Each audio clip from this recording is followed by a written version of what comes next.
What is going on, everybody? It's your boy Longneck Josh back with another video, and today is the 4th episode of the Canvas Critique podcast. Now, please welcome my co-host at this time. Hey, whoa, whoa. Hey, what are you doing here? What? Josh, do you know where you are? Willie, Ryan, get in here. Look who we have an intruder. I thought you guys retired. What the hell? Retire? What do you mean retired, bro? What do you mean? Tell you what. It's been months since your latest episode. Yeah, we were on a break. Busy. Oh my god. Well, Tell you what. the door was unlocked, so I just let myself in. Well, you can thank Christian for that because he forgot to lock the freaking door. You know, I ought to kick your ass, Josh. Hey. That's it. Whoa. That's your brother. That's a little too hard. Well, yeah, he broke into the loser's lounge, though. Okay, but I'm still your brother. Yeah, too fucking bad, man. This is the lounge. This is a sacred place. And here's the thing. Here's the thing. I did not leave the door unlocked. I swear I had it locked, Willie. Okay. Look, here's the thing. No, I know exactly what I'm doing. All right, just look at my face. All right. Fuck your face, bro. Let's kill him. Oh, okay. We're gonna go. What? Wait, what? Whoa. What's in the? Whoa. Don't kill Josh. Okay, look, I'm just gonna say right now, like, here's every time. Oh, no. He just times. This is our podcast, and he just broke in. Stop. What, Josh? What? Okay, so apparently the Losers Lounge is making a return. When's the next episode? Right now, actually. This is, we were in Extreme Rules weekend coming up, so we were gonna surprise the people we did not. Here's the thing, Josh. What made you think you could even be here in the first place? Like, how'd you get here? Wait, did Kamikaze have anything to do with this? Maybe. Oh my god. Oh well. Is he spying on us? Is he here too? Nope, I don't see anybody else. All right, tell you what. Good. All right, let's just look at this as a misunderstanding, all right? I'm at fault for keeping the door unlocked. That was my bad. This is Josh's bad for thinking he was on the set of Canvas Critique, which, by the way, isn't a bad show, guys. You should check it out. Yeah. But in the meantime, Thank you. tell you what. Josh, how would you like to join us? Really? I could just show myself out the door. I mean, I No. It's okay. Let's just stay here. I mean, you thought we were retired? How about you bring us back? Sound good? Yeah. All right. Let's do it. Take it away. You know what? This has been a long time coming. Everybody, let the fireworks loose. Shock the system.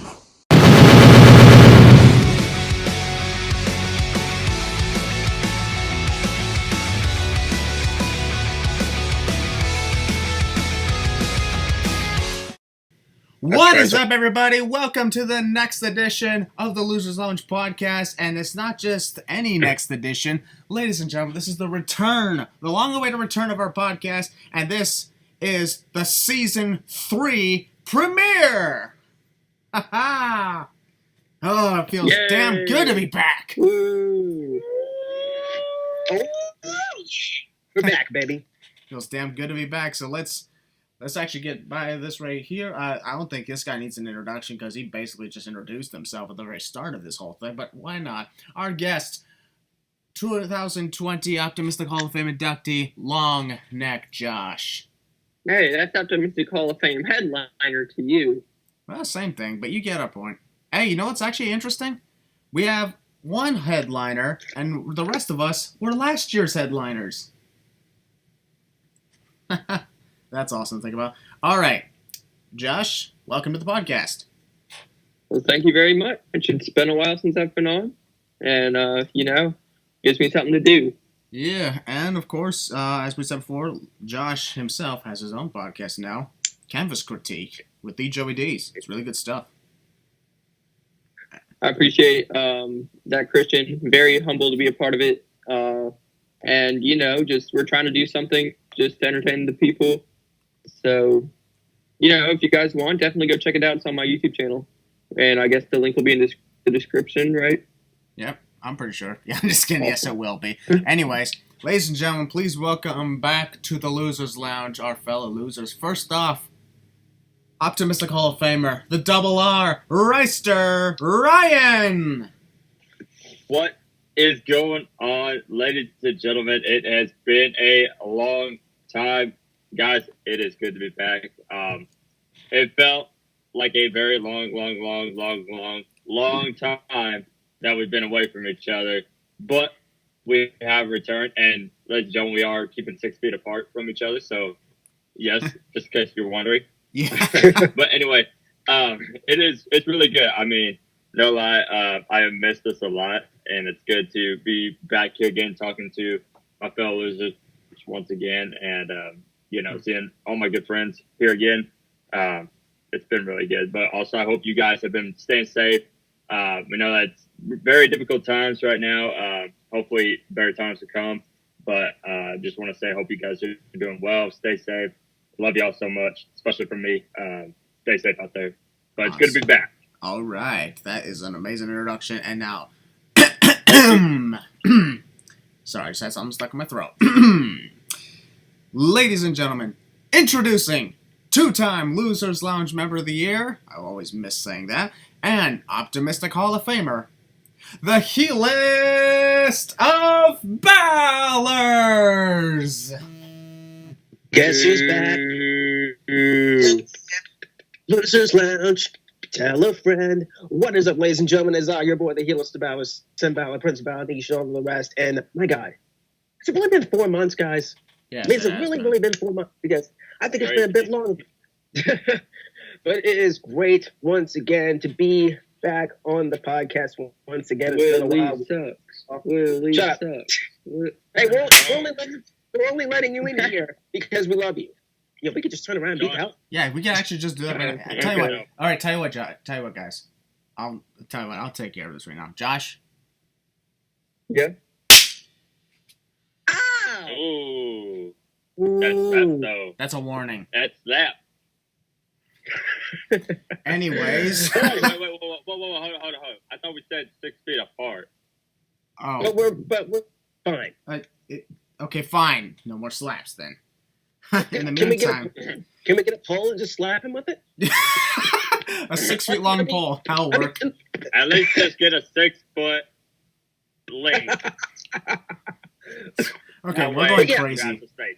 We're going crazy. Why are we Well, we're- assaulting Josh? This is crazy. All right, ladies and gentlemen, I just I want didn't to finish let you the guys intro. know. What? I didn't finish the intro. Wow.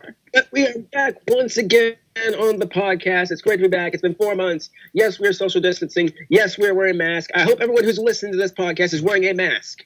Because, Saves lives. Yes. Mass saves lives. Hold on. Same hold on. If they're listening to the podcast, why would they be wearing a mask if they're in the comfort of their homes? nothing on the comfort of Josh. You know, That's what I Well, thought. some could be driving. Some could be Exactly. listening to this while Some driving. could be in a freaking store for all we know. Inside Walmart. Okay, but why do people wear their masks while driving? Because it makes them feel comfortable. I'm only, Josh. I'm only slightly remorseful for slapping you. It's starting to go away. All right. I'll just be quiet. Okay. I just want to I take love this you moment. guys. Yeah, I just want to take this moment. Continue. Let's not run. Yeah, I also want to take this moment to say, like, the last time we did the podcast, we reviewed AEW Revolution and Super Showdown and predicted Elimination Chamber. That's how long it's been. Yep. We did not do WrestleMania, Money in the Bank, or Backlash because we were off on break and I was off YouTube for the 4 months. But it's good to be back for me as well because this has given me a lot of time to reflect on a lot of things and start thinking more about the long-term future, about what I'm going to do. And nowadays, I know exactly what I'm doing now, and it's really good to be here. I will say, yes, the situation we were in with the pandemic, I just want to say, yes, it's been rough for a lot of us because not only are places closed up and we were in quarantine for a long time, but you know what? The health and safety of everybody is very important, and I'm at least glad that we can entertain you guys on this podcast, even despite social distance and rules. That's the beauty about online podcasts. Mm-hmm. All right, folks, we are going to be discussing WWE Extreme Rules, or actually as it's titled, The Horror Show at Extreme Rules. Even though I honestly don't understand why it's called that, but I would call it Extreme Rules, The Horror Show. Much better. The Horror Show should be the subtitle, not the main title. The Horror Show should be described as 2020, but whatever. Yeah, this has been a crazy-ass year. We're halfway through it, but we're hanging in there. It's been a wild year. It has been. I also want to take this moment to ask each member of the lounge, though. First off, Ryan, how have you been holding up during the entire pandemic and the 4 months you've been gone? So I've been doing pretty good. Still working. As probably majority of you probably may not know. Some of you probably do know. I will be switching jobs, so I will have a full-time job in about 2 weeks. So I will be going into doing banking. Which will be a lot better. I'll get more, I'll make more money, have more benefits. So that'll be good. But other than that, just kind of still staying safe, staying home as much as possible. That way I can, protect my mom and, just try to keep the family safe as possible. So, but other than that, it's been a bit of a struggle. Starting out is a struggle, but, I think after a while, getting kind of a little bit used to it, but still, though, it's just really not the same because, we're really just not used to this whole, wearing masks and everything. It's definitely taking a different approach, but, for the most part, I'm still wearing the mask everywhere I go, whether it's work or, just in general out in public, I'm always wearing the mask. So, but I'm doing good, but, yeah, thank you for asking. Yep. Willie, how have you been holding up throughout the pandemic in the last 4 months? I mean, when it first started, and I was a little skeptical, and I was a little afraid to go out in public first time around. I would not go inside Walmart, and I finally just mustered up the courage to go in, had my mask on, and everything is just, it's really I don't know how to put it, because this pandemic it's crazy, it's insane. Just looking around and seeing how the world has changed. But personally, me, I have been holding up very well. I just got back from Panama City Beach, Florida, as we speak, last week, actually. And from what I experienced down there, obviously you guys know, you've been reading the news or whatever, it's the state with the most highest cases at the moment. And it was crazy experience. I wore my mask. I was very safe. I'm wearing my mask pretty much all the time, except when I'm like, in the house or like I'm around family or anything like that. I wear the mask all the time, and it's really crazy. But I do think that there's going to be a light at the end of this dark tunnel. This isn't going to last forever. It might seem like it, and it might seem like this is going to last for a very, very long time. But I do hope that they do find the cure or whatever it's going to be to stop this whole thing, that we can hopefully reverse everything and get back to a hopeful normal world, because right now, it's really opened up my eyes to how the world is, especially with people nowadays. Because there's obviously riots, there's violence, there's hatred, there's plenty of other things I don't want to get into. But it's also opened up my eyes to see how the world really is. It's all sunshine and rainbows and peaches and cream. It's a very, very, very dark world. But I do think that there is a light at the end of the tunnel, and that we're going to make it through this. And I also want to take this moment and say that we are going to do everything we can in our power to hopefully shine a light while you guys are walking through the tunnel. Definitely. We're do everything we can for you. And also, Josh, how you been holding up throughout this entire pandemic in the last 4 months? Well, as many of you know, this year was my senior year in high school. So it was really strange, just everything that happened, because I had all my friends tell me about their senior year, how it goes by so fast. And the first half did. And, and how they get to do all these fun things, like you have prom, they have senior day, they have graduation, of course, and just, we didn't really have much of that, if any of it. So, it was really just, it was heartbreaking not being able to do some of these things. We did, end up having a graduation, which they did that very well. It was like a quick 5-minute thing. You go into the school, the principal's on the stage, she reads off the graduation thing, you get your diploma, and you head out. So it was really nice, but it was just really, really weird because I just wasn't really expecting my senior year to end up like this. You know what I mean? Yeah, it's like there's a lot of people who went through a lot of like situations like this. It has to be like a very tough situation. However, it also was tough on me because I remember a year and a half ago I had promised Josh I'd actually be there for his grad ceremony, but due to circumstances, I think you guys can pretty much put the puzzle pieces together. Man. Yeah. But on a plus side, apparently Josh's mother live streamed Josh's graduation on Facebook, so in a way, I actually was there. It was inside her phone. So I'm like, well, I guess that counts. Anyway, though, I just want to say, also, like Josh and I, we were supposed to go to WrestleMania this year. Unfortunately, that did not happen. But you know what? Yeah. Best thing, I think what was more heartbreaking, I think, was Josh's graduation. Because WrestleMania, that's the type of situation where you always have another chance next year. But in the meantime, exactly. In the meantime, Josh, what's your plans coming up, actually? Because this is big. Well, obviously, if everything goes according to plan, I will be heading off to college in a little less than a month. Yep. So, way to go, yeah. Josh. I'm looking forward to it. Thank you guys for the support. You know, we're gonna be by your we're gonna be by your side the whole time, man. Absolutely. Thank you. Yeah, I appreciate that. Josh is gonna be majoring in physical performance. You will succeed. I know I'm gonna have my moments in college, but I'm gonna need somebody. So. We're always here for you, man. No matter what, dude, yes, you can't get rid of me. I'm like herpes. Oh God. Okay, that was pretty bad, wasn't it? I've heard worse. Oh God. All right. Silly things.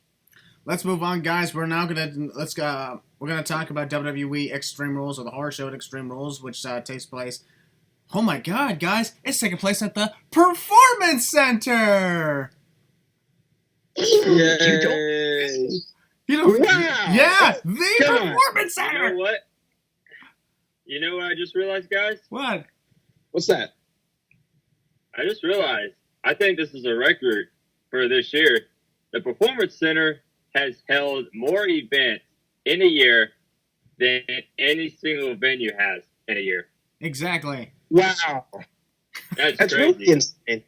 I remember when they first announced the first SmackDown and Raw from the Performance Center with no fans at all. What was y'all's, since it's probably going to be a topic we'll talk about in a few minutes, but what was y'all's opinions and thoughts on the wrestlers and everything else with no crowd? What do you think of the performances and the promos and all that stuff with no crowd at the beginning of this for the quote-unquote fans? Well, honestly... Actually, who's... Go ahead. Yeah. Well, you didn't direct this to anybody yet. Now you just cause us to say who talks first. Okay, it goes to all go. Okay, Ryan, you go first, I guess. Okay. Honestly, I thought it was a great move. To not have any fans, obviously because of the coronavirus, and obviously if they still had done that, like it would be pretty bad because not only would fans be getting it, wrestlers would be getting it, and it would be a complete mess. And so I think it was definitely a very, very good move. Should have no regret to that. But it's a little weird because it's something that we probably did not expect to ever see. But it was different. No fans, especially when that one episode where Stone Cold. I think it was the very first Raw that they did with no crowd, and Stone Cold was there. Yeah. And Stone Cold Appreciation. It was kind of that's what it was. March 16th, I think, was the first one. And it was just so weird because when Stone Cold would say "Give me a hell yeah," there was dead silence. And that's hey, you had Byron Saxton. But they found ways. They found ways to make it interesting. even without any fans. They used Byron Saxton to at least, get something out of it. And I think that's pretty cool. And the great thing is, and people may complain like, oh, like, well, why are these politicians and everything having, like, I forget what they call them. I don't know what the word I'm looking for is. They're called like, essential business. Yeah. What Trump had in Oklahoma, where they had. There's quite a few people. There's quite a bit of people. Yeah. And like people were saying like, well, if this is, if they're doing this, then why aren't wrestling events having any fans? Sports events should have fans. But it's good that they're still not allowing fans in these events. And honestly, just like Roman Reigns, backing out of his match with Goldberg at WrestleMania, I don't blame him one bit for that. And I think it was a smart move on him. And I think now, like, I don't know how many people, they said like quite a few have it at the Performance Center. So it's I know people have rights and they have the right to say what they want. They'll say like, oh, it's my right, to not wear a mask or my American right, whatever, but just be thankful that, WWE's still trying their best, even with no fans. They're still putting on shows. The superstars are doing their best, Thanks, man. And I think that's the best that we can ask for. Even these cinematic matches, like, they have been amazing. Hats off to WWE for that. But, we will be able to go events again. It will happen. It's not like it's going to be forever. But, just be thankful that we're at least being able to watch the fight. Even though, personally, for me, I think that they kind of really shouldn't, just to protect their superstars, their employees, just kind of protect them, make them stay safe. But I appreciate what all they do. They're risking their bodies, their lives to still entertain us. And that's, I took my hat off that, even though I think that they should kind of give it a rest a little bit. But, it is what it is. Everybody has their own opinions. But, that's just my stand. Yeah. All right. What about you, Josh? What do you think? I was going to ask all three. I want to make it quick. Just try to make it quick. I think Ryan pretty much covered everything I was going to say. Yeah. I talked way too long. Okay. My apologies on that. It's okay. Actually, I don't think I could top whatever he said. I can't top that. So. All right. I guess Ryan spoke for all of us here. Yeah. Let's move on.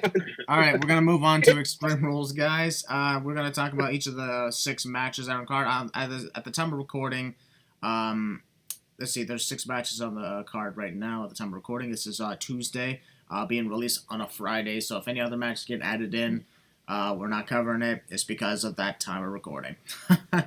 I'm pretty sure there are 7 matches. Oh well. Well, I didn't last night, so yeah, I wouldn't know. I didn't watch it either. Oh, well, my cable was hard. Josh, would you like to fill us in on what that 7 match could be?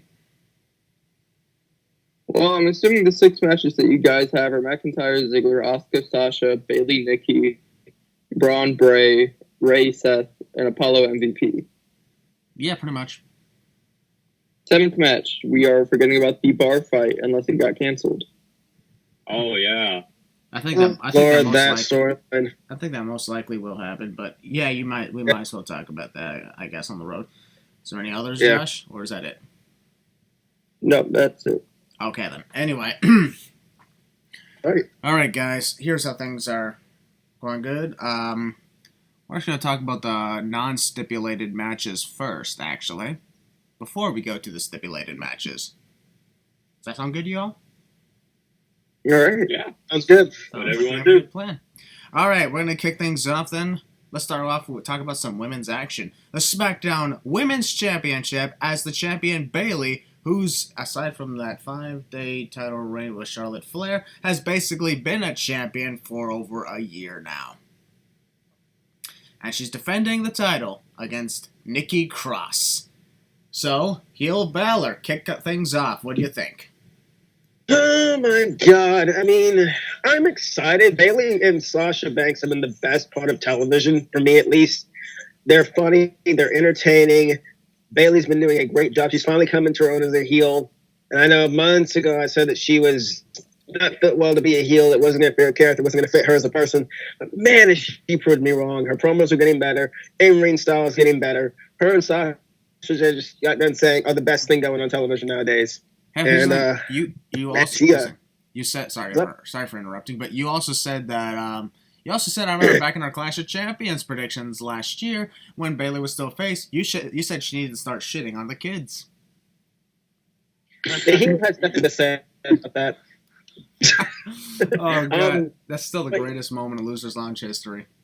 It's gonna go in the Hall of Fame one day. Start shitting on the kids, be naughty to little children, put them on timeout, and then finally, Ryan, can you help me out, please? God. I completely... All right, continue. Hold on. That's goofy.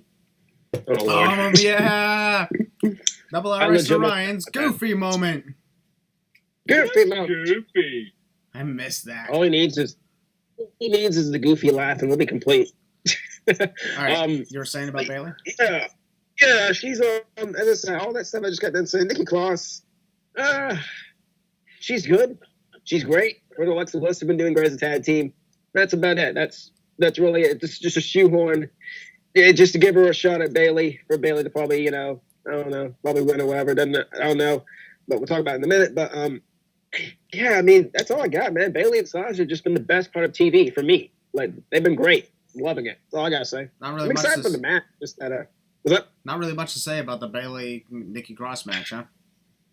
Nah, there's nothing to say. This for me, this is basically a throwaway pay-per-view.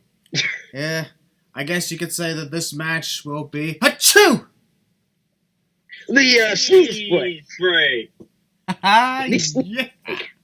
Sneeze break. Still got it. Oh yeah, we still got it. All right, your prediction, man? Bailey, no way to take the title off her. She's gonna hold it probably. I guarantee she'll probably hold it past SummerSlam. I hope she does. And I went Becky Lynch, who's pregnant, by the way, which we all know that, ladies and gentlemen. We know Becky Lynch is pregnant, so congratulations to her and Seth Rollins. But Bailey as champion has really been. It's been like a different thing than what happened with Becky Lynch. Because with Becky Lynch, it really dragged. It really dragged with Becky Lynch. With Bailey, I feel like there's something new and refreshing that she's bringing to the table. I don't know what it is. I don't know about you guys, but I'm seeing something different that Bailey's brought to the table more than Becky Lynch did. That's just me. It's been very interesting. It's been very interesting to see how much she's done very well in the last year and a half as the champion. Right. Ryan, we'll move on to you. What are your thoughts on this match? I think it's a pretty easy, predictable match, but I'm actually excited for Nikki Cross that she gets a title opportunity. But I think it's I do definitely think Nikki Cross is very underrated, and hopefully one day she will become Raw or SmackDown Women's Champion. I do think hopefully one day that can possibly happen, because I do feel like she's extremely underrated. So, but for this matchup, I mean, I don't really see them taking the title off Bailey. Every time I go against Bailey, I've always been proven wrong, so I'm going to continue, and I'm going to have Bailey retain for this one. I think we probably know where this is going. I definitely think that we are going to get Sasha versus Bailey at SummerSlam, probably. Maybe I'm wrong, but I think that's probably where it's going to go. But Bailey for the win. All right, then. And Josh, your thoughts on this match? First of all, I'm just going to say the fact that you guys call this a sneeze break match really is disappointing to me. I think Bailey has been a great wrestler since... She's been a great wrestler for a long time. She puts on good matches. And if you add Nikki Cross in there, I think this is going to be one of the top matches of the night. But we can't. That is Josh, true. I see you. That is true. Yeah, I can see that. Yeah, we honestly should not underestimate. So, sneeze break retracted. Yeah, that was just a joke. Yeah, it's fine. We didn't really mean that. Really mean that. Yeah, it was just a joke, guys. Yeah. Now think about it. This is the first time we've ever retracted a sneeze break. Hey guys, remember, wear your mask when you sneeze. Yes. Yeah, wear your mask Wait, when you what? Wear a mask. You heard what I said. Well, cover your mouth in every way. Sneeze, Cover your... so you're sneezing into your mask. So all of those germs are going to get all over your mask. And then it's going to go all over your face. Would you rather have it on you or on the mask? Exactly. I'd rather have it on my elbow. Oh, I'm not- God, Josh. Oh, God. Oh, God. Oh, God. Okay. All right, Josh. Dang it. Come on, guys. All right, Josh. Continue. Anyways, like I said, I'm expecting this to be a pretty good match, actually. Nikki Cross can hold her own in the ring as well. I think Bayley's wrestling style lately, I think it's gotten better since when she was a face. She's much more aggressive in the ring. And, of course, we all know Nikki Cross is also aggressive. So I think that this match should play out well. And I think Bayley's going to end up retaining the championship because I think I agree with Ryan. I think they're heading towards Bayley and Sasha at SummerSlam. Hell yeah. I bet. All right, my thoughts. I want to say this right here that I look back at some tweets I posted a couple years ago, back in like 2017, leading into WrestleMania in Orlando, which, by the way, first of all, great WrestleMania. But where I had said that I would love to see Bayley as a heel. And so many comments, because this was when she was in the big moments of her Hug Life gimmick. People were telling me her face is too likable to be a heel and it would never work. And here we are now, 3 years later, and it's one of the best things. Yep. Even I said something about Bayley turning heel 2 years ago, actually. And originally, first of all, I did not believe when it happened. And I never thought she would live up to the gimmick and the character that she's doing nowadays. It's incredible. Oh, yeah. She's really coming to her own. Yeah. When she did turn heel, when she did turn heel, it was pretty crazy. Like, oh my god, That's crazy as film about. I love that. Whatever. All right. So, yeah. I've been impressed with Bayley's in-ring abilities. I mean, I'll be perfectly honest. There was a long time throughout this 4 months where I actually stopped watching the shows. As a matter of fact, actually, this is kind of a shocking thing. But Josh, tell them about WrestleMania. Yeah, he didn't watch WrestleMania live. Yeah, I didn't watch it till the end of May. The end of May. He didn't watch Money in the Bank live. At the time, I was just done. I just did not want to watch something with no audience. Because it just... And then you did watch Backlash live. Yes, Backlash was the first time I started watching the show. Because they started getting, some Performance Center recruits in there. I just want to say also another quick shout out, not just to WWE, but also shout out to All Elite Wrestling for coming up with the idea of using their staff and crew for posing in as the audience, because that at least allowed some electricity to flow during the shows. And yes, people we know, AEW did it first. Calm down. AEW did it first, yes, but that doesn't mean that WWE cannot do it either. Exactly. So, and as of this recording, actually, let me put this out here. There actually has been fans returning to a wrestling show, but it's not in the U.S. It is in Japan with New Japan Pro Wrestling. So congratulations to them over there. Yep. All right. So yeah. Anyways, Bayley, from the stuff I have seen, she's been doing a great job. Like not just with character-wise, but also in-ring work-wise. I still remember the great moment in Super Showdown. Even though Super Showdown this year was kind of awful, Bayley's match with Naomi ended in a very creative way when he got Naomi's legs stuck in her shirt. Oh, yeah. That was great. That was very creative for a heel to win. Huh? And yeah. Bayley, there were times, yes. There were times, yes, that Bayley took, the easy way out, whether it was Sasha's interference or disqualification or whatnot. However, heels do that. That's what they're supposed to do. Exactly. Like, they're supposed to make you not like it, make it feel like it was a waste. That's the point. But yeah. Crazy to think that Bayley, when she started her big long reign, I mean, first off, her first title reign was entirely in the Hug Life gimmick. Her second reign was in this new gimmick, the Discount Peter Parker from Spider-Man 3 gimmick, basically. I call it that because, well, evil Bayley. Wow. But one thing I will say that's kind of annoying is 3 pay-per-views in a row, WrestleMania, Money in the Bank, and Backlash. We've had interviewer, Kayla Braxton, first of all, she's done a great job as the interviewer. She's always been constantly going up Sasha and Bayley's ass about, if y'all lose, is this going to affect your friendship? Is your friendship affected yet?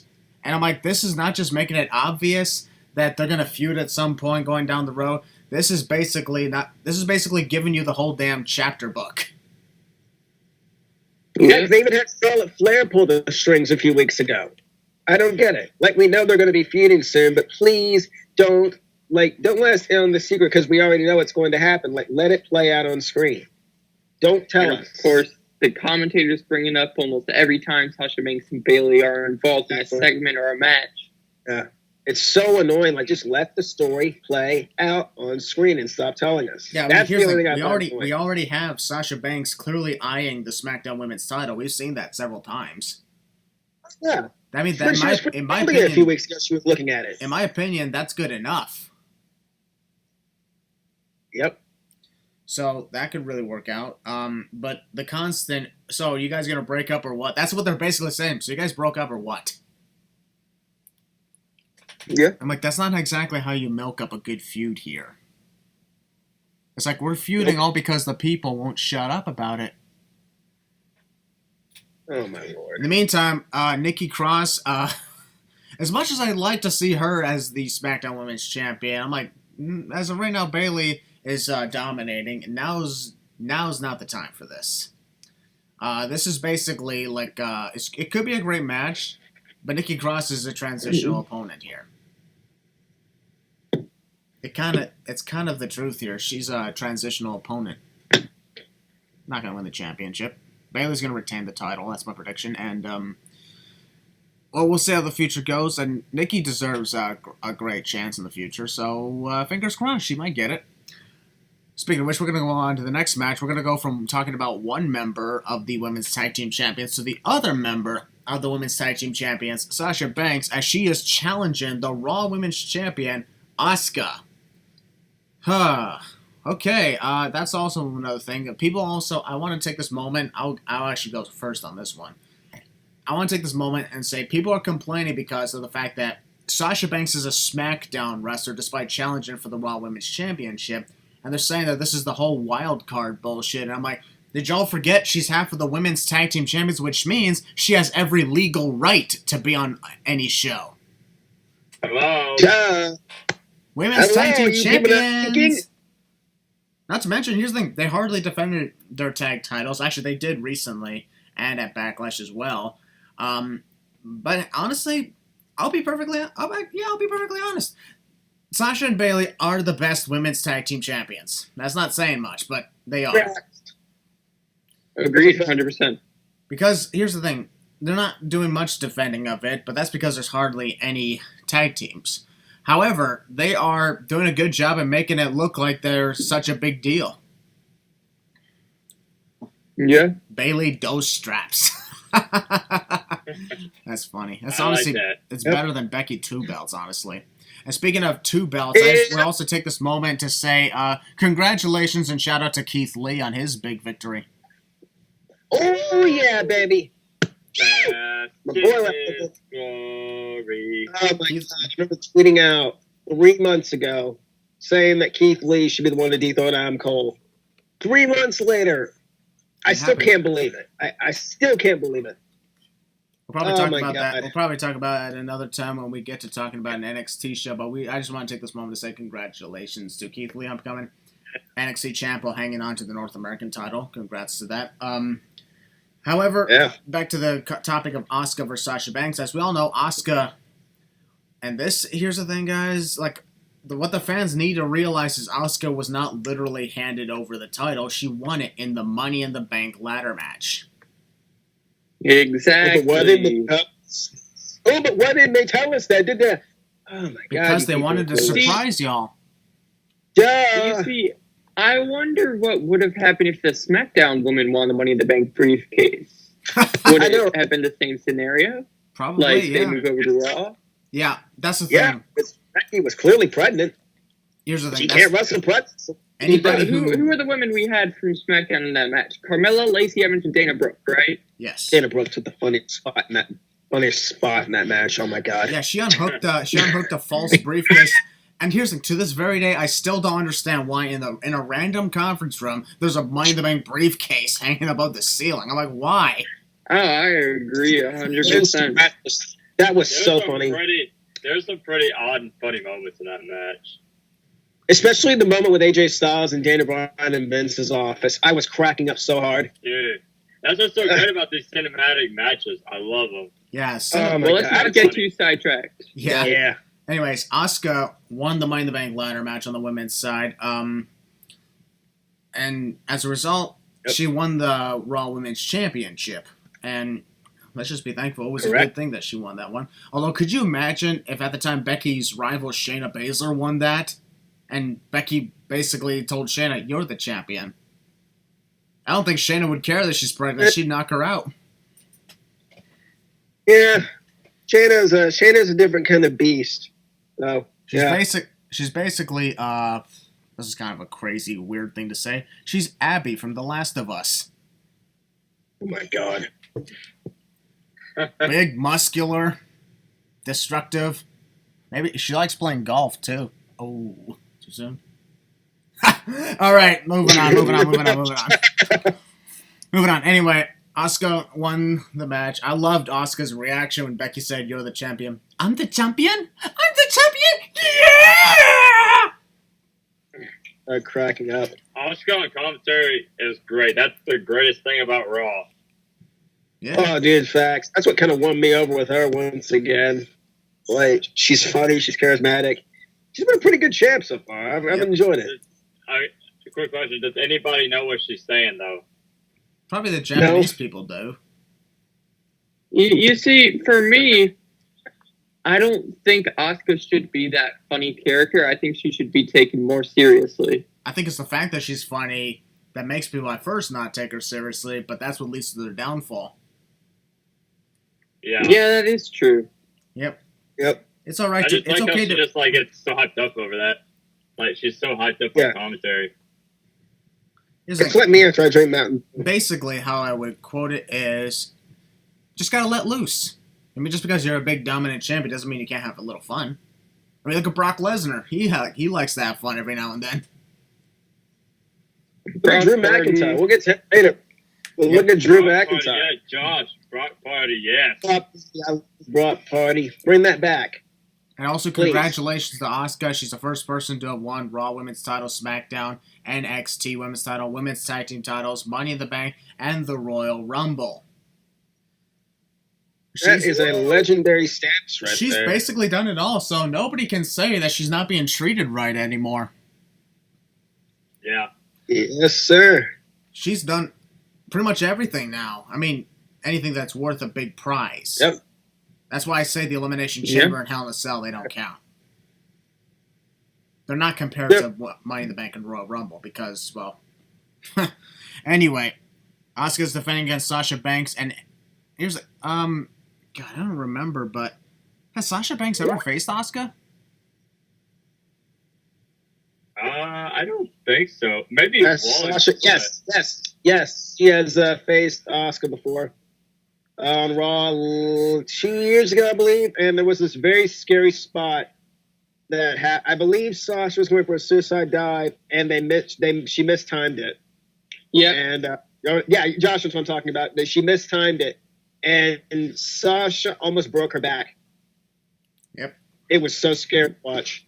All right. She also went in her freaking head. That was scary. Yeah, we'll try our best actually not to go into too much detail about a lot of things because, well, we may have some of us may have some things to do. Yep. Anyway, I got life outside this. But I'm gonna go ahead and actually ask, how about Josh kicks us off about this one? What are your thoughts on the Asuka Sasha Banks match?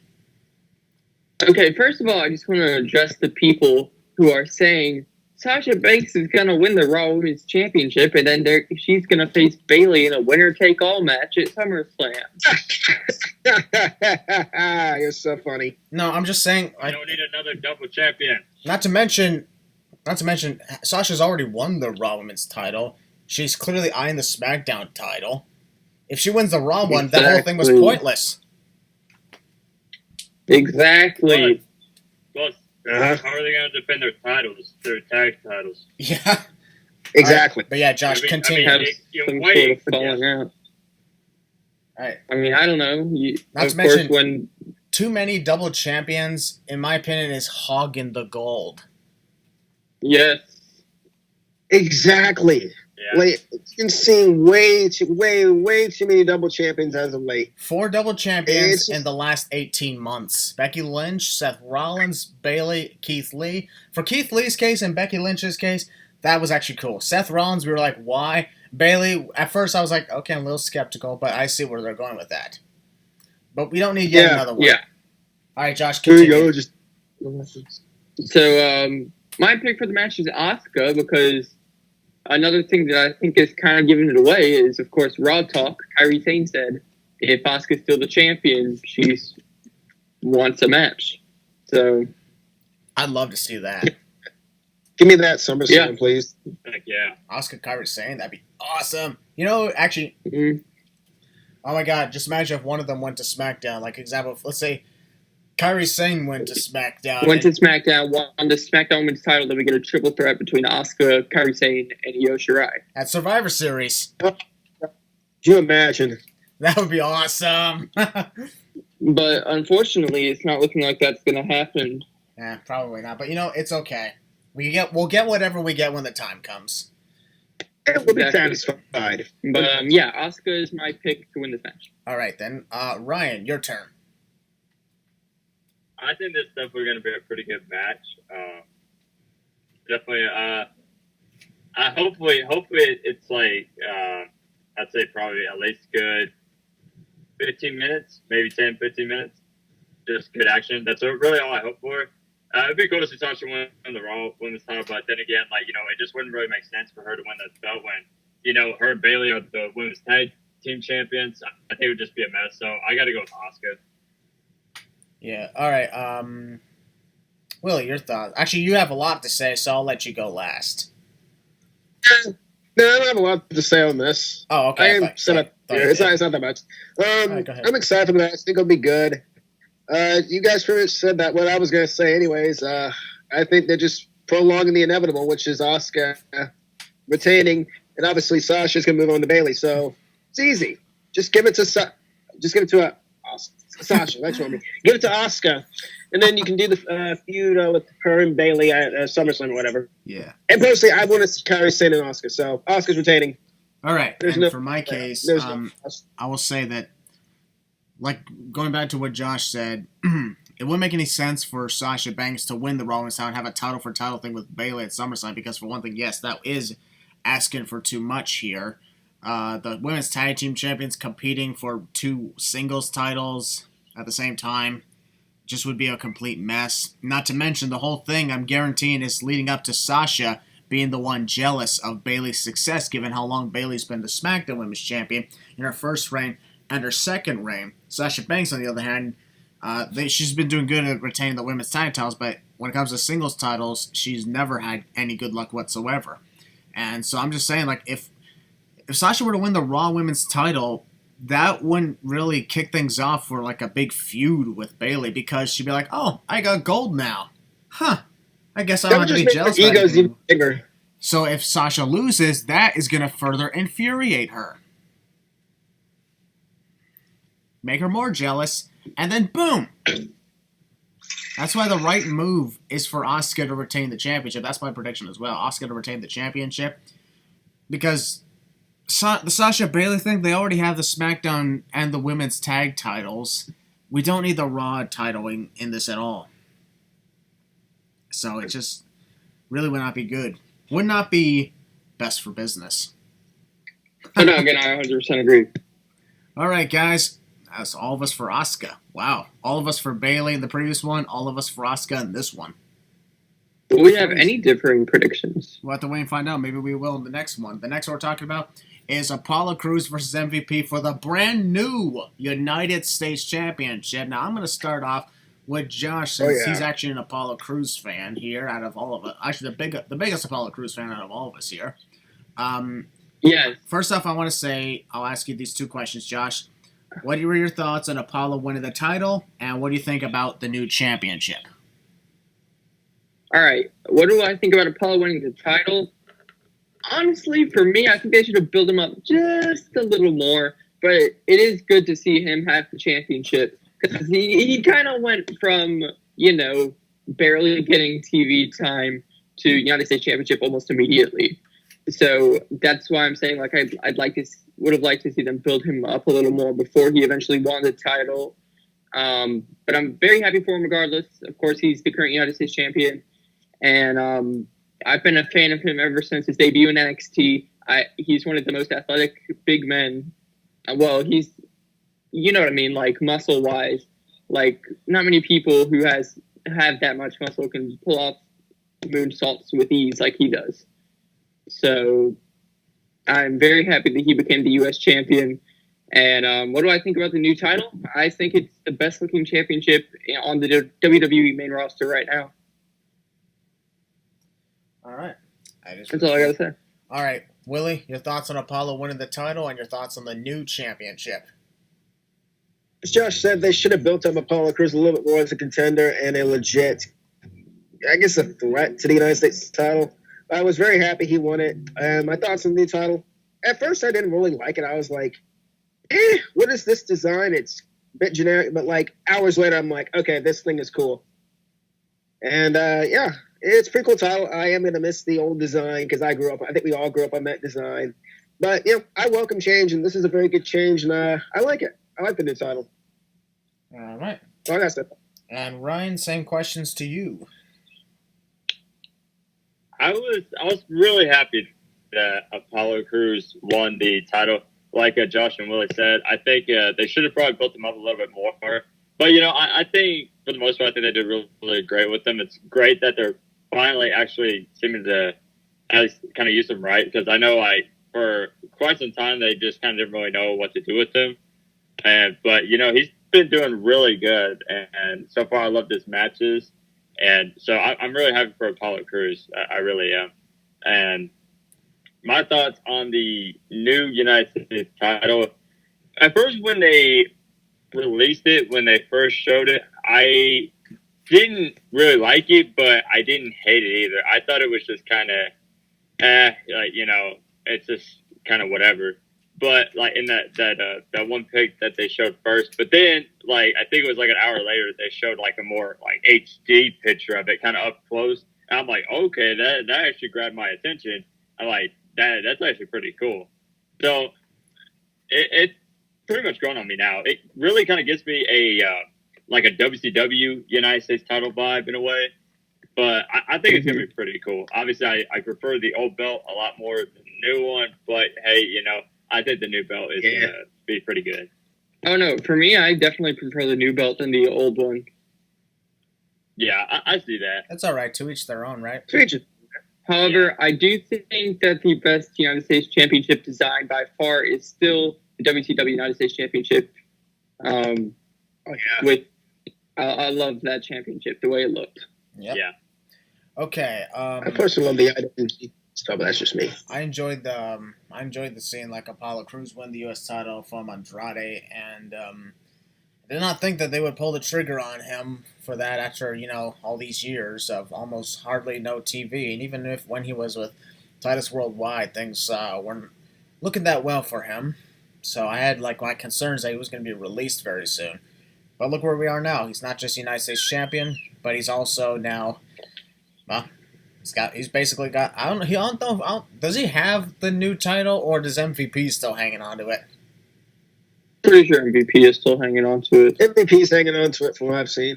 All right, well. So, yeah, that's what's probably going to happen. Apollo Crews is going to come out with the old belt. MVP is going to come out with the new belt, and the winner is going to get the new belt regardless. And that'll be probably the last we see of the old belt. That'll be fun, though. All right, I love the new U.S. title myself because, as I said, the former title design was great. It was amazing. But, everything every now and then needs an upgrade because that thing's been there for 17, 18 years, something like that.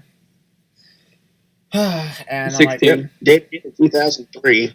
So, yeah, I'm everything, Yeah, every now and then something needs an upgrade. So, there's nothing wrong with that yeah, as well. Sure. And they actually proved that they worked hard on the new design as well. So, that's what we're proud of. Apparently, Yeah, it's been around since. Apparently, it's been around since last year. From what I saw. Well, they've been That was they've been doing the work. That's good.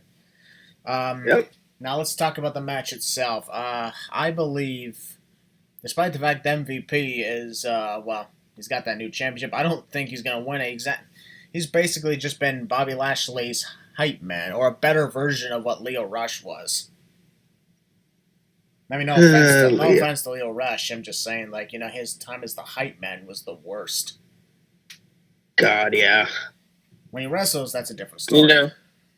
I was talking with Joey about this on the Canvas Critique podcast, and he was like, who Bobby Lashley's manager should be right now? It should be Leo Rush. And I'm like, hell no.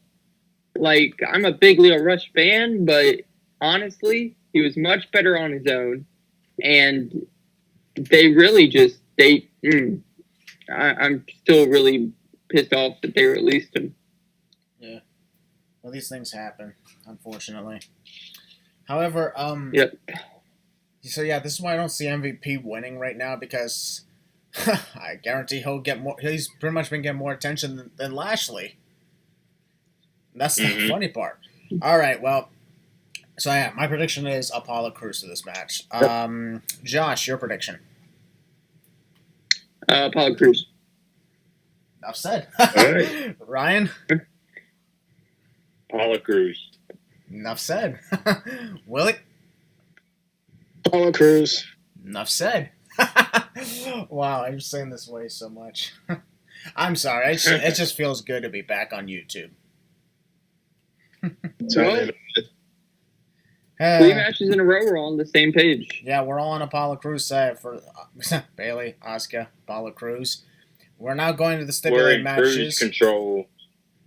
Yep, we're going to the stipulated matches. Let's talk about the one that's right now not confirmed, but likely happening. That's Jeff Hardy versus Sheamus in a bar fight. In my personal opinion, I just want to take this moment to actually say the one thing I'm happy about for this year's Extreme Rules is all the stipulations we got so far are actually matching the rivalries for the matches itself. It makes sense. The Jeff Hardy Sheamus feud is about Jeff's drinking problems and whatnot, so what more appropriate match than a bar fight? Same thing with the others, we'll get into a moment. But yes, I will agree that I'm not the biggest fan of this storyline about digging into Jeff Hardy's legal troubles, because anytime I've seen about Jeff Hardy's legal troubles, especially when watching his documentaries, like y'all seen the 24 documentary, right? Yeah. 24 documentary on the Hardy Boys, when I looked at it, I was like, good freaking God. Like, and that stuff ruins your life. I mean, I'll be open and admit it. I had a drinking problem many years ago. And it ruined my fucking life. I made a lot of bad choices. Lost a lot of friendships, a lot of respect even from my family. And I turned things around, and look where I'm at now. You learn from their mistakes. So I'm just at least glad Jeff Hardy hopefully learned from his mistakes. But at the same time, I just don't like the idea of bringing in real-life legal troubles into a storyline situation. They've been putting on good matches, though, Jeff and Sheamus. It's just not really that cool. I mean, I just hope this bar fight is the end of it, because it's time to move on. So that's why I'm just going to say Jeff Hardy to win. But anyways, Josh, what are your thoughts on this? I think Jeff Hardy needs to win this match, especially after Sheamus won at Backlash. So that's really all I'm going to say is Jeff Hardy winning, and I think the feud is over after this. I'm assuming you also don't agree with the feud idea? Oh, no, I don't agree at all. But, I mean, even Matt has posted on Twitter he's concerned about what they're doing with this feud. So, I guess Jeff did give the okay in the end. But, I mean, it's just... Yeah. I don't think it's something that WWE should ever do again. Yeah. I mean, sure, this is basically also kind of like a revisited version of the Jeff Hardy versus CM Punk feud like 11 years ago. However, it's a lot worse. And at least when they did it with CM Punk and Jeff Hardy, it kept us tuning in all the time because of how great it was.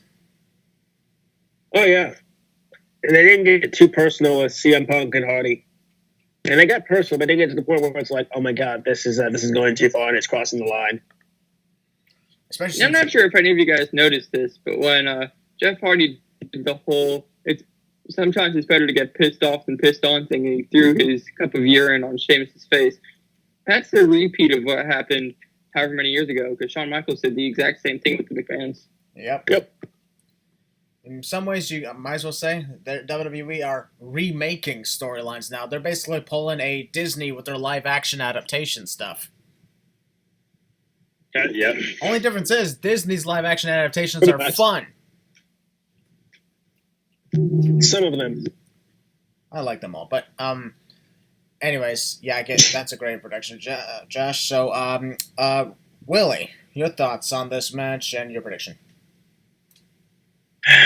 I mean, it's a very touchy and very personal storyline to go through.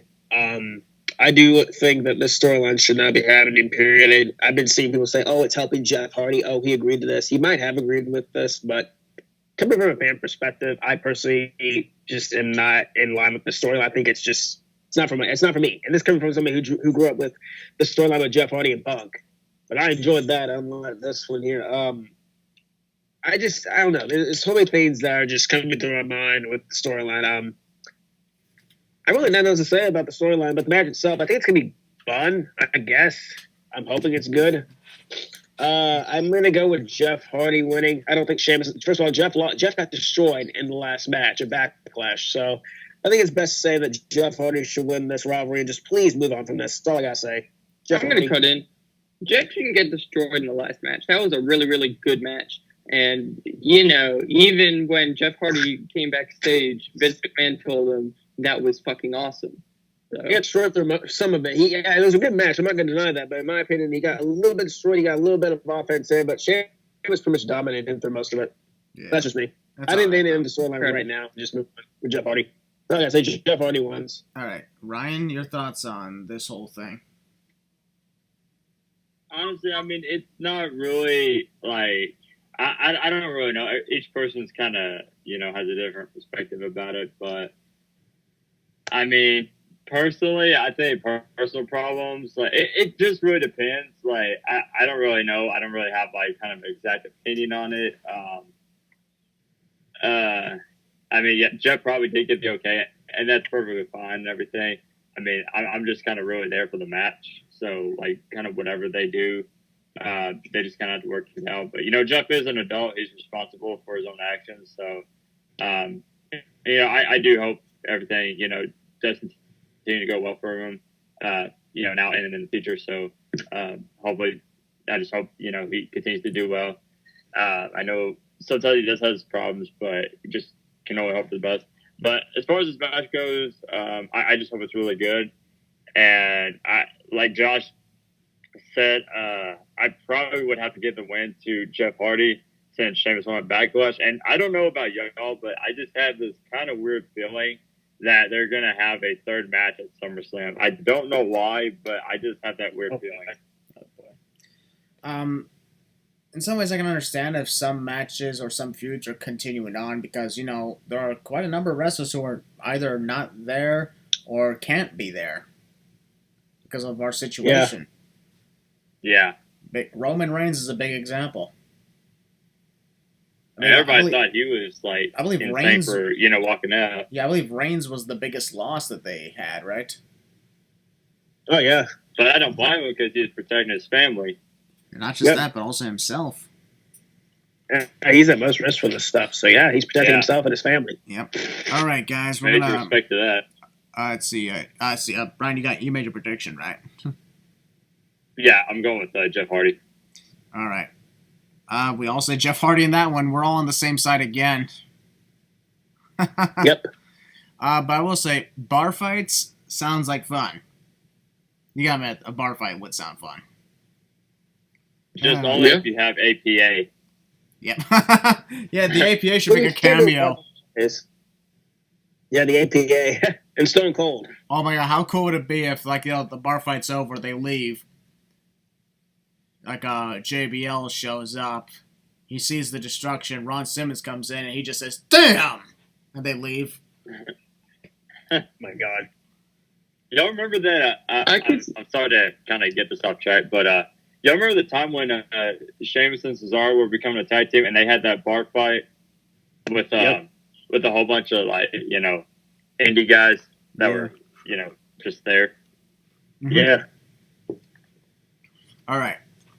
We're going to move on now to another stipulated match. This is Braun Strowman versus the Eater of Worlds, Bray Wyatt, in a swamp fight. How cool does that sound? It's going to be interesting, hopefully. Yeah. I feel like it's going to be a cinematic match. Oh, yeah, It of is. course. No, without a doubt. The Wyatt Swamp, we haven't seen that since the Wyatt family took on the New Day in 2016, Final Deletion style. That was so much fun. It was, actually. Seeing the Wyatts in the New Day, that was great. It was a violent match. It was. So I believe this is going to be at the compound, at the Wyatt compound in the Florida swamps. And they also mentioned a thing or two about gators might be involved. Oh, that'd be great. Hey. I'd love that. I mean, hell, they're building up for 2K Battlegrounds. You saw in the gameplay trailer, you could freaking throw your opponents into an alligator's mouth. So, yeah, If they want to build up the game, they might as well try that out. I mean, I personally would love that because I love gators. Man, I hope this is a cinematic match. So do I. I've always, like, wanted to see some type of wrestling event at Gator World down in Florida. Not gonna lie, I think that That would be pretty so cool. Yeah. What if I film most of them? Could you imagine? If they would have just rented that, that'd be so fun. I wonder how much that would cost, though. It probably would They cost would a have lot. to pay for it. They could afford it. Anyways, as we all know, at Money in the Bank, Braun Strowman retained the Universal Championship against the Firefly Funhouse, Bray Wyatt. In this case, it's a non-title match. A lot of people are complaining about it, saying like the title should be on the line. But in my opinion, I think this is more than about the championship. This ain't about the title right now. Oh, without a doubt. This is about, of course, the whole Braun Strowman used to be in the Wyatt family thing. Yeah. And, you know, that's why Eater of Worlds Bray is going to be in this match. And I'm just going to give you my prediction right now. I think Eater of Worlds Bray is going to win this match simply because it's non-title. If it was title, I would definitely say Braun. But because it's non-title, I think Bray Wyatt's winning. All right, that's a good one. All right.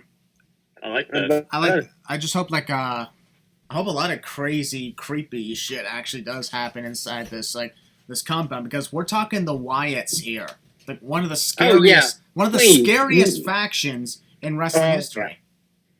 Don't let this be a repeat of the House of Horrors match, please. No, indeed, it needs to be more crazy than House of Horrors. Here's the thing. Yes. That's the other thing. Like when it comes, like let's take a quick recap back to 2013 when I first saw the Wyatt family's promos on Raw. I was freaked. I personally thought it was a commercial for an upcoming horror movie. I didn't realize it was for an actual debut. But they freaked me the hell out. And now, their debut was awesome. So we got a lot of stuff we're gonna coming in. I also personally think Bray Wyatt's gonna win this match. I heard something about how cool would it be if we saw a sheep mask wearing Rowan show up. That'd be funny. Mr. Brody Lee obviously cannot show up, but that's okay. We don't need him. Who's Brody Lee?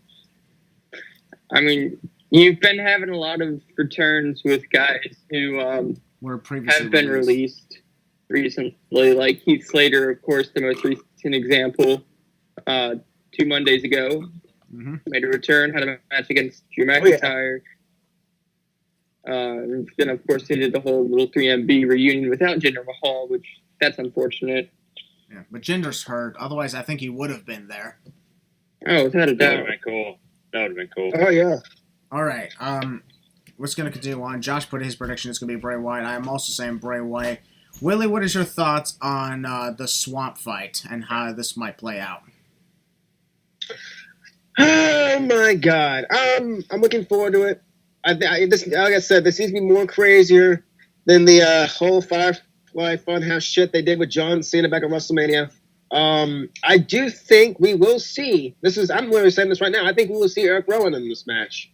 Now, I'm not believing any of the rumors of the dirt sheet or anything like that. I'm just throwing it out there. We could see him.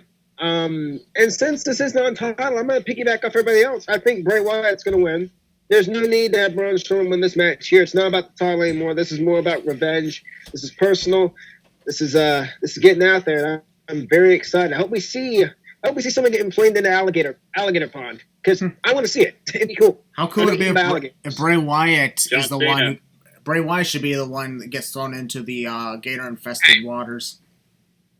I'm going to so cool. cut you guys off really quick. I just remembered back Survivor Series 2013, the poster for that pay-per-view was Luke Harper and Eric Rowan holding alligators above their heads. Oh yeah. Oh yeah, I remember that. I think that's one of the coolest posters to this day for a pay-per-view. There's just something about gators that are so intimidating yet so majestic. I get scared of gators, so I relate. I think the same thing about sharks. And no, I don't mean Shark Boy from TNA. Well, here's my question. Here's my next question. I'll be quick about this one. Last year, matter of fact, on this month, last year, I watched that movie in the theater. It was called Crawl. You ever heard of that one? Yeah. Movie about gators who like big giant gators that attacked during a hurricane. I really wanted to see that. That looked pretty good. It is. It's really good. Anyway, how cool would it be if Bray Wyatt, the Interval, is the one who gets thrown and devoured by the gators, and all of a sudden the Fiend comes out of the water? Oh, that's what I was just about to say, actually. That'd be kind of cool. I don't want to see the Fiend for this match, if I'm going to be completely honest. Okay, Josh, go ahead. My bad. I think they need to save that for the next match. I think maybe after the match, like, you could have, like, flickers of the Fiend, kind of like they did at Money in the Bank, but not during the match. I think Fiend's excuse me. I think that's the reason the Fiend's being. Yeah. Fiend hasn't been seen, obviously, since back in February.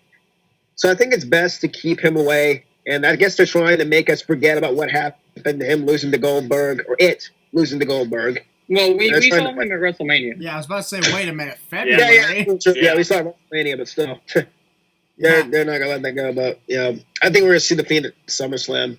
And that's where the Fiend is taking the belt. Whichever is taking the title back.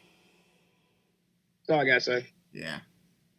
All right, well, Ryan, your thoughts on this? I just hope it's a cinematic match. No, I'm just kidding.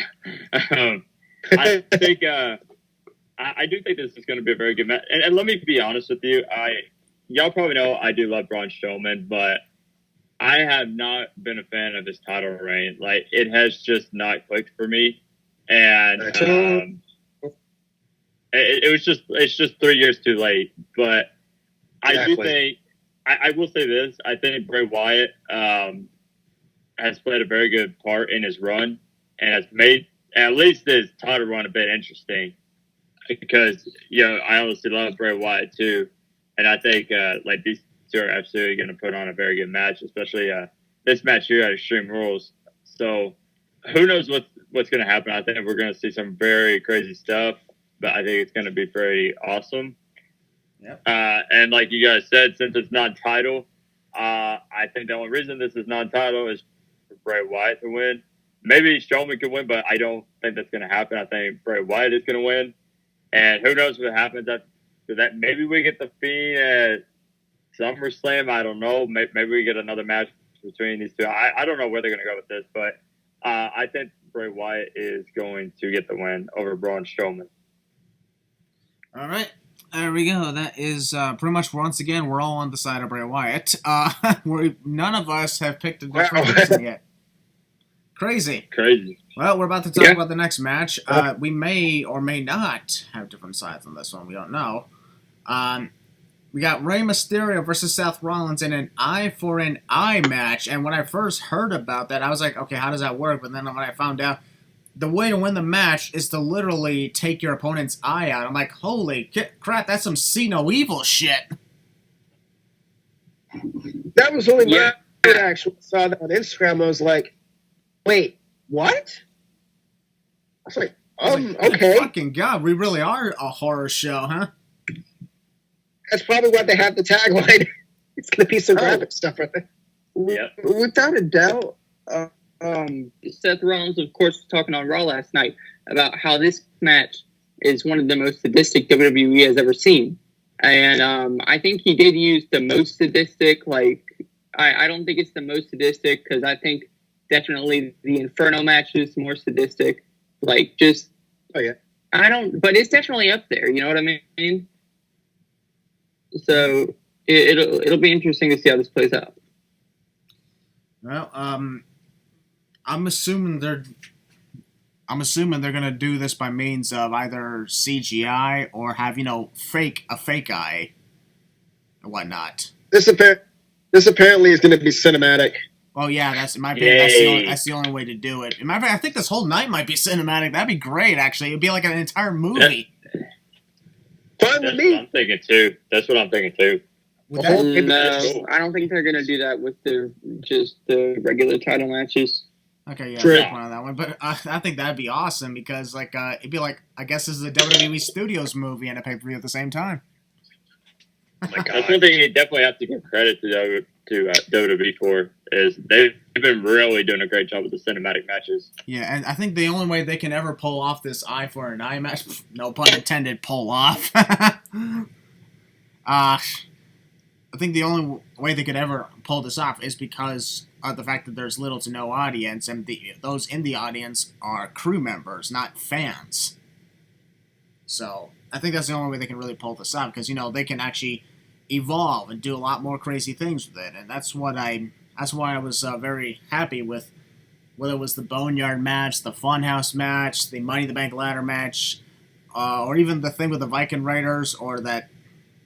However, the only one I did not like was that god-awful parking lot brawl with Adam Cole and Velveteen Dream in your house.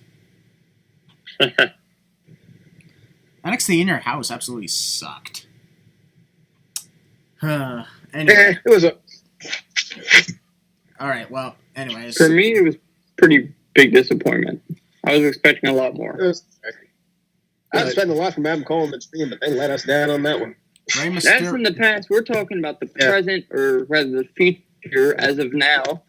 Extreme Rules definitely coming up. Yeah, Rey Mysterio, he's already lost an eye, so was he going to lose both his eyes now? I can see it. I agree 100% with Christian. Yeah, that's why I'm thinking. But yeah, I wasn't surprised. As much as I believe that Rey Mysterio might be taken off TV for a while or something like that, because I don't know if he's actually. I heard rumors that he's not even under contract anymore. Yeah, whatever. Well, whatever the case is, I think Rey Mysterio is going to win this match, and the reason I say that is because, well, for one thing, he's already lost an eye. He's got half his mask covered now.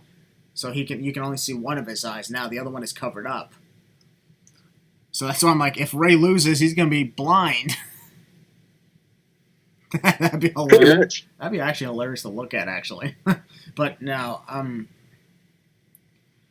if Seth loses, like I've seen a lot of hilarious photos saying he'd become Captain Seth Sparrow.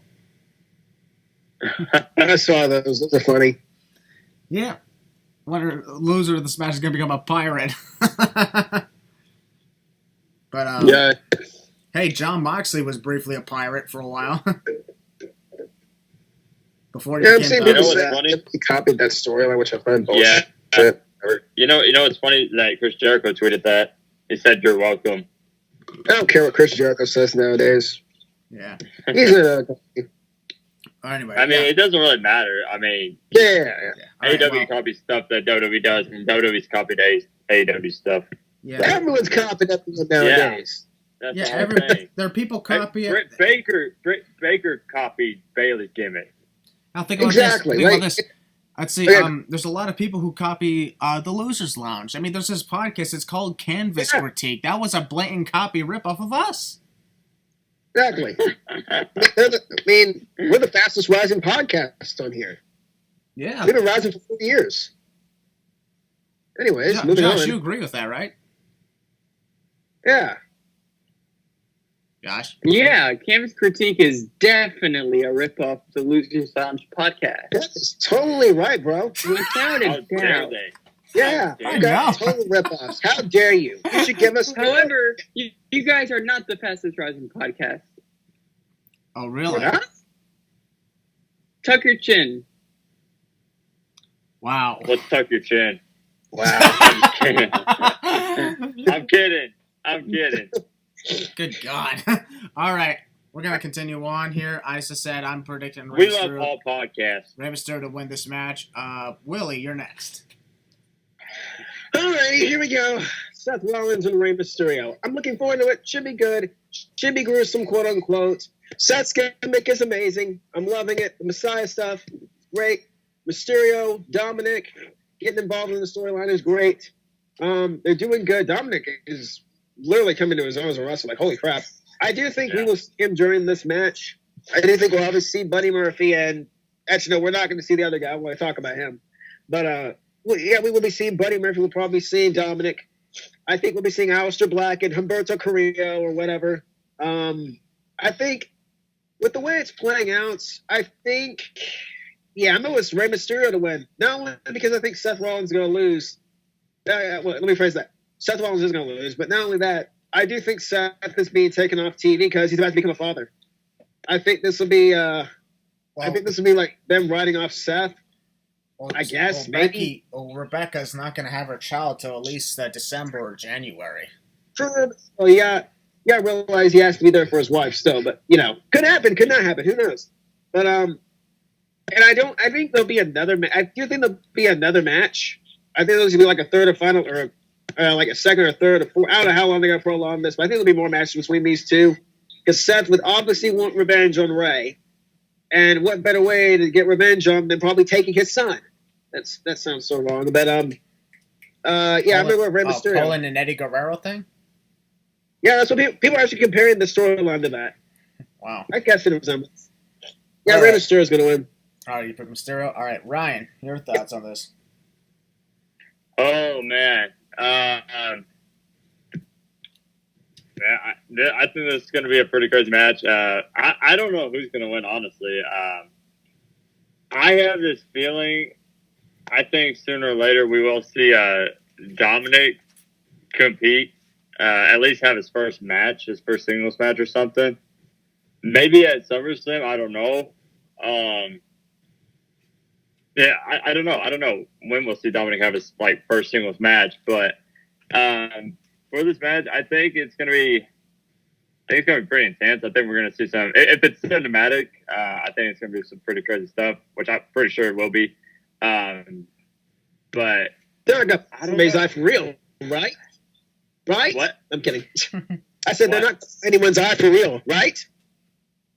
Yeah. Could you imagine? Well, I mean, it happened in AAW, so I'm just kidding. I'm kidding. Anyway. Yeah, no, I'm just kidding. They wouldn't really do that, but I guess, I don't know. It's hard for me to, I really want to say Seth just because I feel like he really kind of needs to win, but then again, I feel like Rey Mysterio needs to get a win too. So, I don't know. I'm going to go, I'm going to go with Seth Rollins. Oh, we finally have someone who has a different pick. Thank you. Took almost the whole damn predictions, but hey, it worked. At least probably an hour. Imagine if all of us are wrong by the end of the night. That'd be crazy. Well, I'm kind of glad that you picked Seth because I'm picking Mysterio. I'm agreeing with the other two. Rey Mysterio. I think because Mysterio already lost an eye, technically, of course, this is going to be his whole revenge thing, and I think Mysterio's going to pick up the win. Yeah. I definitely see where you're coming from. And the reason why I say that is because I don't know about you. I'm going to make this prediction. I'm going to say that somehow I feel like we are going to get. I can kind of see this maybe not. Seth Rollins versus Dominic at SummerSlam. I can just kind of see that. Maybe it's a tag team match. I don't know. Yeah. But I feel like we're going to get Seth Rollins versus Dominic. So that's why I kind of went with Seth Rollins. And I think Dominic's going to, like, fight for his dad. And that match happens at SummerSlam or something. You know, Ray does make sense right there. If Ray does lose, he loses both eyes. And it's just, I mean, it's kind of a wild prediction. You know, I really want Ray to win, but I don't know. I'm still sticking with a bit upset. Yeah. It's definitely going to be a very good match, though. It's interesting. All right. With that being said, we're moving on to likely the main event of the evening. A match that's currently unknown. We don't know what the stipulation is, but we're heard it's going to be one of a kind. So, one of a kind. That's the great match. Damn. Wow. I walked right into that one. Wow. Okay. The WWE Championship's on the line. You know why? That's Drew McIntyre. You want to know why? Okay, why? Because Dolph Ziggler, he's there to steal the show, and he's the whole freaking show. Yeah, very nice. Anyway, we're moving on. It's Drew McIntyre defending against Dolph Ziggler. It went last year. It should have been me. This year it's because of me. It should have been me. Yep, crazy to think. First it should have been me, and then it was because of me. That got him title matches. Crazy. I know. I think if you think about it,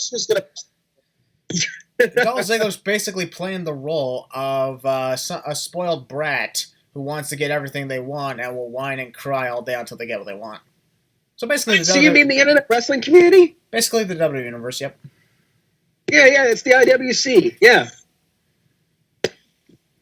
All right. Well, anyways, we don't know what the stipulation for this match is, but Dolph Ziggler did say it's something we've never seen before. So that's gonna be interesting to think about. At the time of this recording, guys, we still don't know what it is. Hell, we may not know until Sunday. A kilt match. I don't think we're gonna know until it's Sunday. That would be great. A bagpipe match. A Scottish psychopath match. Yeah. Okay, You know, I feel like Dolph is tricking us, and it's gonna be a TLC match. Yeah, I wouldn't be surprised. We haven't seen TLC in a while. I wouldn't mind it. I haven't seen TLC in a while. Did you forget the TLC pay-per-view in December? Yes. Yes, I did. It's kind of a shame. Anyway, Drew McIntyre at this time has now been champ for 100 days. So every WWE title reign since Jinder Mahal in May 2017 has lasted at least 100 days or more. That's crazy. It has. Jinder Mahal, AJ Styles, Daniel Bryan, Kofi Kingston, Brock Lesnar, now Drew McIntyre. What an amazing 3 years it's been. Crazy. But yeah, Drew McIntyre when he won at WrestleMania, great. That was awesome. The fact that there was no audience, that may have taken away a little bit of something. However, hey, it was still a great moment. It's all about the fact that he won the title. That's, in my opinion, the best part. So, I'm going to say now that I don't think Dolph's got this at all. This is basically a transitional opponent just like Nikki Cross is. So, I'm just going to say Drew McIntyre for whatever stipulation it is. Actually, I'm going to go ahead and predict the stipulation as well. I predict the stipulation, it probably will be something we have seen before, but it's likely going to be an I Quit match. All right. I see that. All right. Willie, your thoughts? I'm looking forward to it. Drew's been a pretty great champion. I do see some complaints comparing him to John Cena. I kind of understand where they're coming from. He's kind of goofy. When the guy gets serious, he gets serious. Let me tell you. And Dolph Ziggler, bro, you've been slacking for a long time. What are you doing here? You're a transitional opponent for Drew anyway. So Drew McIntyre is obviously winning. And the stipulation, I think, is going to be... Screw it. I'm going to go with the TLC match. Okay. I just want to see it. Let's see a TLC match. All right. Ryan, your thoughts? Well, let me just say this. I've really been enjoying Drew McIntyre's reign. I think it's been very good. But I think obviously this is going to be an easy victory for Drew McIntyre because I don't see Dolph Ziggler winning the WWE title. So obviously I got to go with Drew McIntyre. So for the stipulation, I am going to say we are going to get something. I don't know. I'm gonna say. I want to say probably like maybe like a Falls Count Anywhere, something like that, or hardcore match. I don't know, something like that. All right, not bad. Maybe no DQ. No DQ. What? You monster! I don't know. You give me my DQ.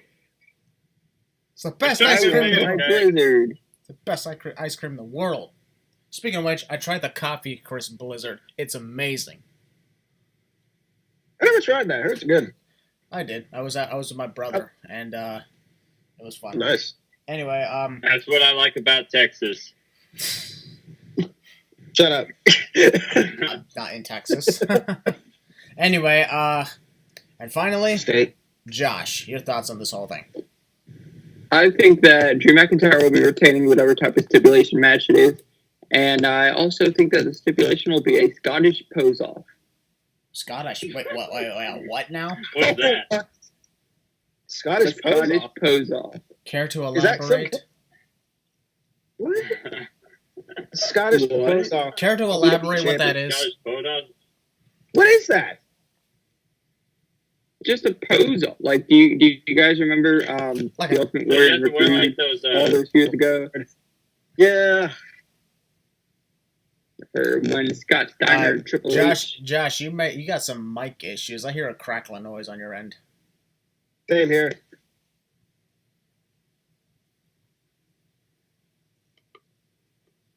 Is this better?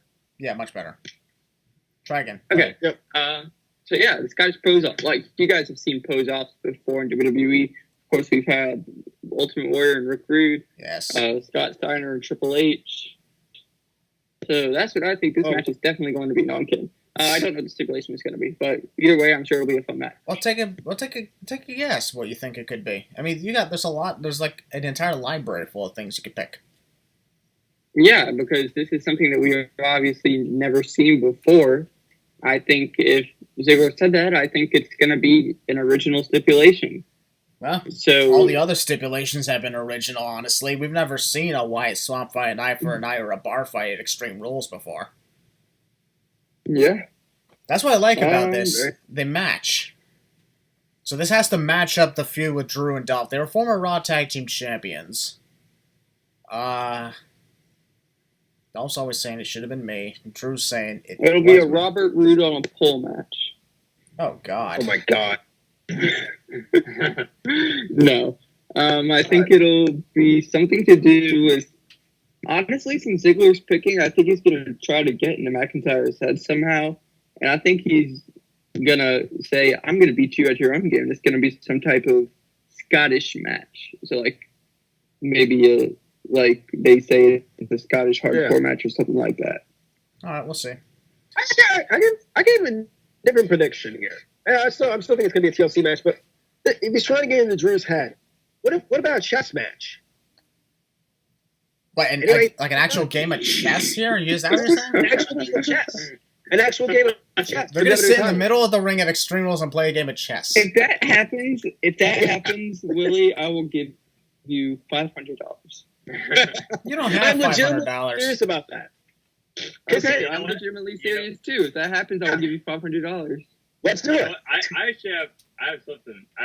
I'm not going to change this, but okay, y'all remember? I think what was it about probably 5 years ago, where you remember the whole Rollins and Orton feud, and remember Seth Rollins had some stipulation, but each person had a stipulation. Yeah, the RKO was banned.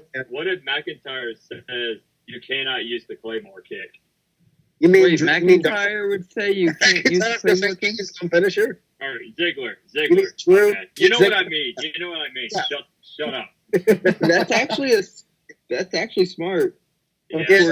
I can see it happening, but I don't know. You're not allowed to use the Claymore kick. Just do the chess match, please. I'm not even joking. I want to see that. I really want to see that. You just pose want off. $500, Willie.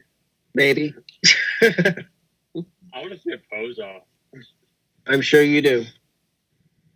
I'm kidding. Christian would like to see a pose off with King Corbin involved. So, Shut up.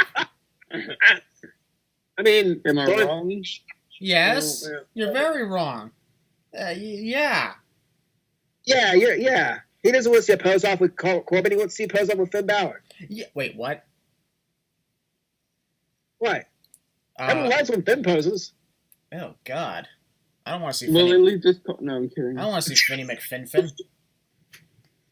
Wow. So you don't want to see a pose off because you know Corbin's going to lose. No. Finn has the most jacked up body in wrestling. Yes. No. Shut up. I will bet you. I will bet you $1 million that happens. Oh, you want to up the price to $1 million? All right, fine. I'll take it. Yeah. Let's do this. Let's go. Let's do it.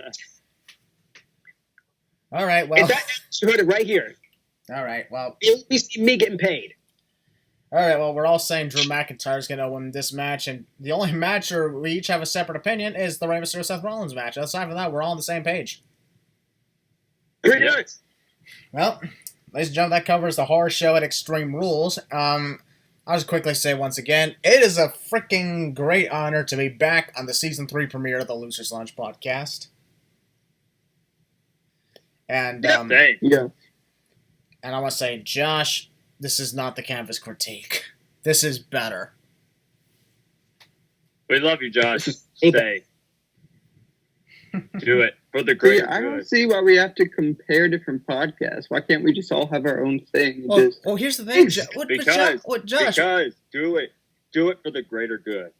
Oh, Yes. Oh. Or maybe we need to do this because there needs to be a competition or it's no fun. Just like WWE and AEW. We're always supposed to be comparing. Can't be competing against each other. It has to be one or the other. You're a freaking mark. Oh, God. Yeah. I love all taking right, well, shots I at guess them. this is my last time appearing on the Lucius Lounge podcast. So thank you guys for having me on. Well, I'll be perfectly honest. Well, if we're being totally honest, this actually might be Josh's last time up here because the guy's going to be in college. He's going to be busy all the time. Oh, yeah. I just want to say, man, I'm proud Moving of you. on up. He's moving up. I'm proud of you, Josh.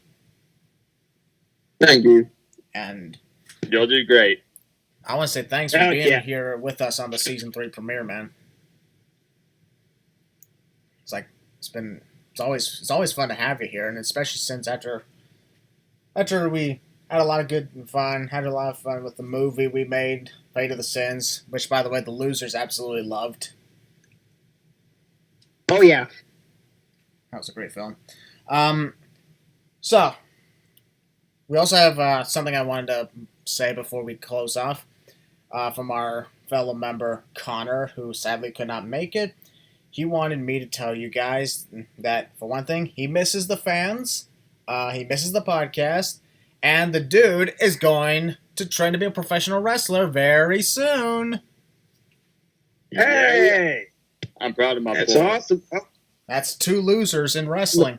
We just need to get Willie and Ryan trained up, and then all of us will form a stable. The Losers Lounge. Yeah, that's what we are. Posing with a Yeah, double L on the stage like the Undisputed Era, huh? Oh, my God. I'm a And robber with you. Josh, would you like to be our personal ring announcer or our manager or something? Kelsey's our manager. What are you talking about? No, she's part of the group. Then why didn't you say it? Well, yeah, she'll be in the women's division. We're talking about. All right, She's well, probably love you, Kelsey. yep, we love you, Kelsey. Love you, Kelsey. Love you, Kelsey. Love you, Connor. Love pretty much everyone here. Oh, yeah. And ladies and gentlemen, I want to say before we close off now, this upcoming Sunday is the debut, the premiere of Maracle Gaming.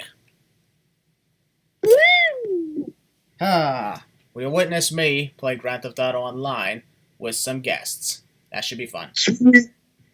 Yeah. All right, folks. Josh, any last words? Thanks for having me on as a guest. Sorry that I kind of broke into your lounge, but Hey, it worked out. you know, yeah, it worked out. And Ryan, any last words? It was great to be back. I love you all. Continue to stay safe. And Willie, would you like to close us off? It's good. Feels good to be back, man. Just missed everyone, missed the podcast, missed doing this stuff. This is only the beginning. And yeah, that's all I got to say. Stay safe out there, ladies and gentlemen. Social distance, listen to the rules, follow them all, wear a mask, do all that good stuff. And that is all we got from here. And we'll see y'all in the next one. We are the losers, and this is our lounge.